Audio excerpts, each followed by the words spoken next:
membersihkan tempat tidur. Nah, itu tuh kebiasaan-kebiasaan yang nantinya akan menjadi peraturan di rumah. Nah, jadi di sini kita akan belajar tentang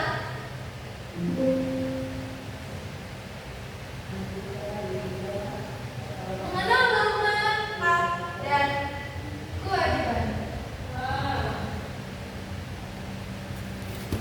Dan tadi peraturan itu juga disebut dengan norma ya anak-anak. Nah, oke, dan di sini mengapa kita perlu aturan? Di gambar pertama ada apa? Ada buang sampah sembarangan. Ada buang sampah di sungai. Ini gambar Kena tilang. anak kena tilang. Nah, ini bertanya, apa jadinya jika orang terus-terusan membuang sampah di sungai? Dan apa jadinya jika orang-orang terus melanggar lalu lintas? Ada yang tahu? Kalau buang sampah di sungai terus-terusan banjir. Terus Tuh kita bayar ke polisi, kena tilang.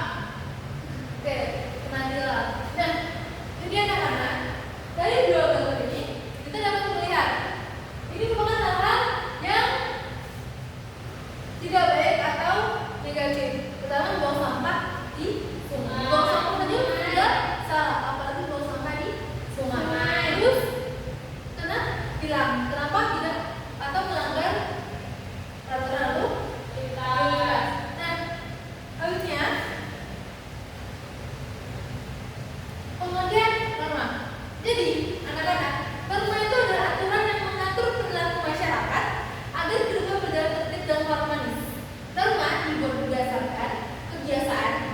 Nah, tadi itu contohnya kebiasaan ketika membersihkan tempat tidur.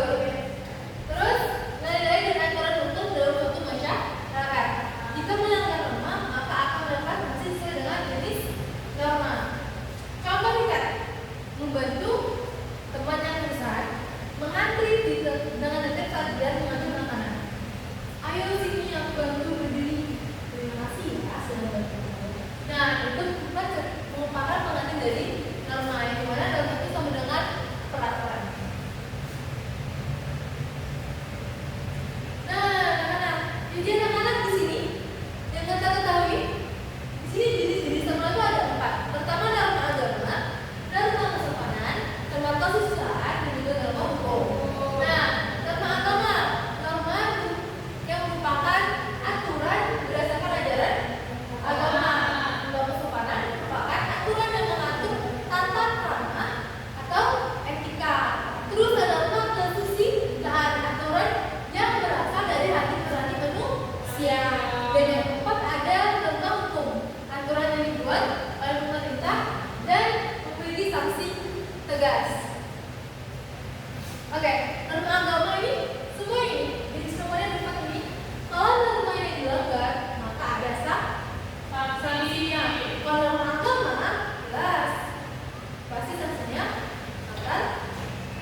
Oke. Lagi? Katanya apa? Kewajiban kita di sekolah? Kewajiban di sekolah belajar. Oke. Terus yang kelima, Kak, boleh bacakan. Mengapa kita harus menaati norma yang ada di masyarakat? Agar kita hidup tertib, tentram, aman, dan damai. Oke, benar. Nah, jadi dari 5 soal ini kita ketahui kalau diberikan contoh satu hak soal siswa di sekolah itu kita dapat mendapatkan pembelajaran, terus dapatkan fasilitas kalau ada jawabannya yang sama, berarti itu benar. Terus kedua, sebutkan contoh norma yang berlaku di masyarakat, menghormati agama lain, bantu temannya terjatuh. Terus yang ketiga tadi apa perbedaan antara hak dan kewajiban. Nah, hak itu merupakan sesuatu yang harus kita terima, kita dapatkan, sedangkan kewajiban itu merupakan sesuatu yang harus kita laksanakan. Dan yang kelima, mengapa kita harus menaati norma yang ada di masyarakat agar kita benar, kalau kita hidup tertib, tentram, aman, dan damai. Nah, oke, sampai sini ada yang minta lagi? Tidak, Bu. Enggak? Oke. Nah, kalau begitu gimana lagu? Ini nadanya nada naik beca. Sama-sama ya? Nama tidak? Oke. 1, 2, 3. Norma itu